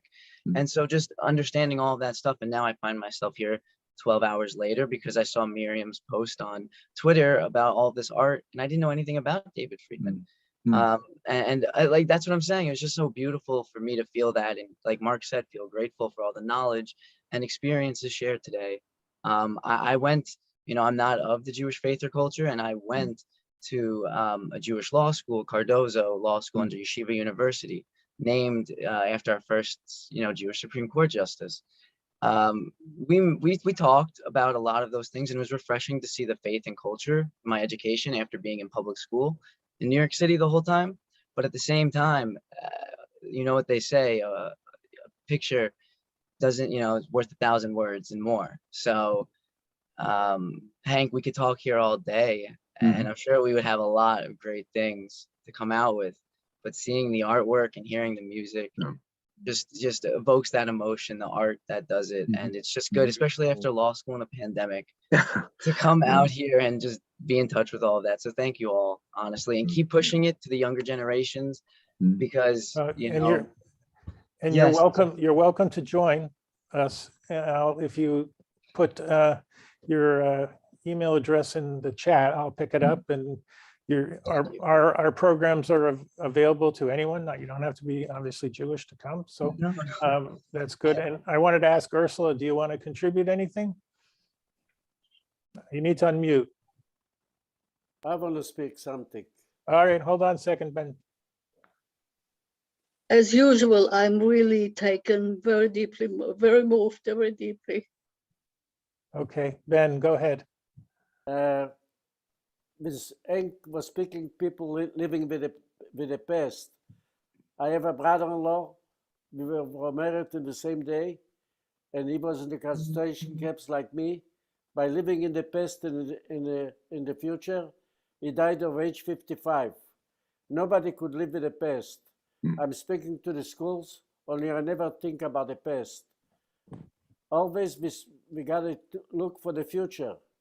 Wherever it's happened, I want to educate all the people what's happened should never happen again. And that's why I even wrote a book, The Life of a Child Survivor from Białystok, Poland. My brother-in-law died of age of 55, and I'm 93. That's the difference between living in the past and living in the future. Thank you. Very interesting. One of the things I would like to ask each of our presenters, and I'm going to ask you, Ben, as well, and anybody else who's on, because we're quickly wrapping up here, is to tell me what is on your bucket list. So, Ben, I'll start with you. What's left on your bucket list? To speak to schools. I got 2 schools to speak in one day, on April 27, on the Holocaust Day, on April 28th. And what are you doing on July 17th? I'll be speaking here on this. We have a program including Ben on July 17th. He's part of a trifecta of speakers. And we're thrilled to have Ben on and giving his testimony, his story, his legacy, and where he's moving forward. So Miriam, what's on your bucket list? You have to unmute yourself, please. Unmute. We can see your mouth working, but no sound coming out. I believe you mean my bucket list for the future? Yes. Well, I am hoping to have exhibitions of my father's artwork. That was kind of ended because of the COVID. I actually had 1 or 2 exhibitions planned, and it seems to be very hard now to get that off the ground again. And I have to finish my manuscript, which has been waiting in the wings. And soon I'll be embarking on work on this film by the director of the film that's out right now, We Survived Together, John Rakosny. And the film, the working title will be called Dear Miriam. It comes from when my father wrote me letters, and he wrote, "Dear Miriam, I was once a famous artist. I was known for these chess portraits." And this is how it began, my interest to find out what happened to my father's artwork. And when I found the painting of Matilda, and I saw how meaningful it was to my father, this laid the groundwork for my future work, because you couldn't do that in the 70s and the 80s. We had to sort of almost wait for the internet. And then I learned the most valuable lesson: you have to go to the institutions. You have to go meet the people. And I went to Europe several times, did a lot of research in archives, at museums, and it was really quite a journey, reconstructing my father's life through art. Hank? Well, I'll give a specific and a general. The specific thing is I'm working on a new play, which after all of these years focused on survivors is about those who did not. Very specifically, the protagonist in this piece is a guy that some of you will have heard of, Rubinstein, who was known as the Mad Jester of the Warsaw Ghetto, a trickster, well known in the ghettos, and someone who's fascinated me since I was first reading about this history, going all the way back. So that's a specific thing, but the bigger thing is that, you know, I see my mission as, again, to do whatever I can to facilitate worthy conversation about important things. And my God, you know, in this world, there's no shortage of need. So it has less to do with individual achievements or even projects than that general project. Because whatever, for me, project I'm doing, its ultimate utility, its usefulness, its contribution will be measured by the conversations that it may help facilitate, stimulate, and so on. And Zola? It's really to continue to do what I'm doing. And in recent years, the bucket list what added to the bucket list was, since my family passed and since my sister passed specifically, because she was the big family historian and out there in the world, I really want to share more and tell more and go to more schools and just keep building on the story of sharing with the next generation. The stories of the memoirs of, not the stories, the experiences. Yes, but I do want to make a connection. I'm a consummate networker, so Yvonne Lazar is on screen. Please unmute yourself, Lazar, Yvonne, because Yvonne, I think you're from South Africa. I'm not sure where, but Yes, I wanted to make an introduction to you. Hi. Hi, I'm also from Cape Town, but I probably left there before you were born. I left in the 60s. I've been out of Cape Town. I lived in Israel after that for 10 years before coming to the States. But very nice to meet you, and your singing is beautiful, and it's so very meaningful. My father had got out of Germany in 1936, but his mother and sister were from Cologne, Germany, and they were amongst those people who said the Germans are going to come to their senses. This is going to blow over, and they stayed. And my grandmother died in Theresienstadt, and my father's sister died in Auschwitz. So I was 16 when he was 16 when, I'm sorry, I'm getting this mixed up. I was 16 when he passed away, and he had never, ever spoken to us. I mean, I knew about the Holocaust. I just assumed our family had all died in it, other than him and my mother. And I knew nothing. So I did a search when I was 70 years old, my first time that I found out what really happened to my family. But very nice to meet you. Same here. My sister often asked my mother to talk to her and tell her stories, and she wouldn't. And she always said, better you shouldn't know, and it's better not to talk. And my sister titled the play, Better Don't Talk, for that reason. And her book she titled No Goodbyes, because nobody had the chance to say goodbye. And there's one more connection here tonight. Harriet Benish is a singer and a performer from Los Angeles, and she often sings my Uncle Labe's songs. And she was instrumental in making a connection for my song, Hört sich zu, to be sung by the Los Angeles Jewish Children's Choir, which Rabbi Green organized. Beautiful. So there's a lot of our connections happening. It's a small world, as I travel around the world through this little computer that's in front of me, it's quite amazing the stories I'm learning, the connections I'm making. And before we close, I want to give anybody on the program to answer what's next on your bucket lists. And you can just raise your hand. I'll give you the floor and you can tell us.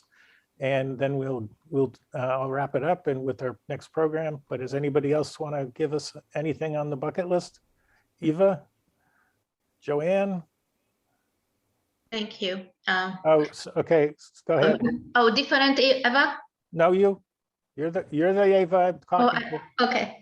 I was invited to speak in April, toward the end of April, before Yom HaShoah for Zikaron Besalon by the Jewish Federation and JCRC. And the following day, Best Buy Corporation invited me because of Yom HaShoah. So I will be speaking. And then I am on I think in June, I'm speaking to you. And I just want to say how touched I was today. What a program. I had tears in my eyes listening to Miriam. And Miriam, there is so much that I feel like I have in common with you. I'm also an only child. I grew up in Czechoslovakia, very loving family. And there was constantly music and laughter but my parents did speak about their experiences. And anyway, and Zola, I'm so touched by your beautiful voice and the beautiful lyrics of the songs. And Hank, thank you, all of you. And thank you, Jeffrey, for each and every time. Your programs are amazing, very powerful. Thank you. And Sarah, I know you wanted to add your thoughts, so unmute yourself.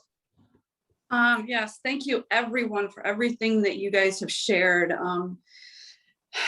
My bucket list thing to this year is to finish my novel, the first of my trilogy. I feel I'm sitting here watching my candle burn for people that I've known who have been through the war and the Holocaust. And I have yet to finish this book that has been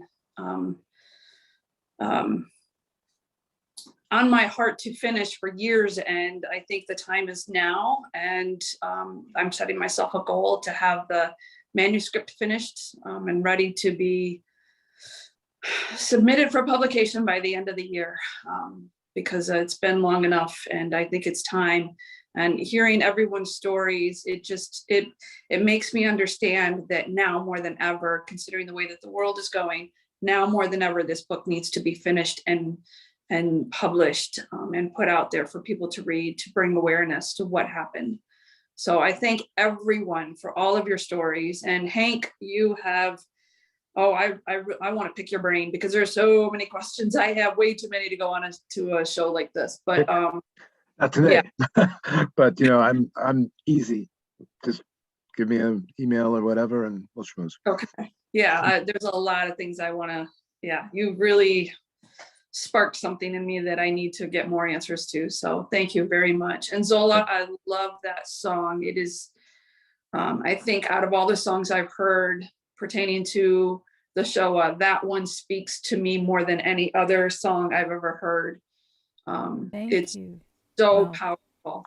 When I hear you sing that, I hear voices standing up of the people that I've met who are survivors, and most of them have passed, but I hear them telling me, make sure the story gets told. And I'm sorry for getting emotional, but it Got me crying. Thank you. It was written as a tribute to all the survivors, to all the families lost, and to the future generations as a promise. Yeah, and Miriam, your father's artwork is powerful and moving, and I would love to see more of his artwork. It's amazing. If you could send me a link to where I can see more of it, I would love to see it. I did post the links, but if you can't find them, if you just have to Google David Friedman 1893. Okay. And you could find, but if you send me your email, or contact me, I'll be glad to send you those links. And Sarah and everyone, if you want to get in contact with one of our speakers, just send me a note on private message. I'll be happy. They'll be happy to contact you, and I'll put you in touch. We're just gone over a little bit over. I think it's a great time for us to close the meeting. I want to let you know, obviously next week is Easter, so we are skipping next week and we're going on to the Sunday, April 24th. It's a very special program. It caps the 3-part series. It's with the Butterfly Project and their amazing work to educate our youth in K3 to 12 about Holocaust lessons and against hate. They use creative arts, ceramics, to have children paint. And Benjamin knows full well because he's partaked in the Butterfly Project, and they will be coming on to tell us about their program. That'll be the short version of the program, about 30 minutes. 90 minutes will be survivor storytelling and your storytelling about one of the family members that you may have lost in the Shoah. And the program will be recorded and will continue until everyone has a chance to speak. So if you know a survivor and want to bring them along to the program, please use this invite to do so. You have the same link that you came in today to use. If you want to invite a guest to be on the program, please bring them as well. And this program will be is recorded and will be available on our YouTube channel literally later this afternoon, evening, or tomorrow, depending on my schedule. So you can share that program, watch it again, and all of the programs. We now have over 13 programs like this on the YouTube channel for you to see, and all future programs will be loaded there as well. So thank you very much for coming today, being part of this special program dedicated to my parents, and have a great weekend. Bye, guys. Peace. Peace. Bye, everybody. Thanks. Bye. Thank you. Bye.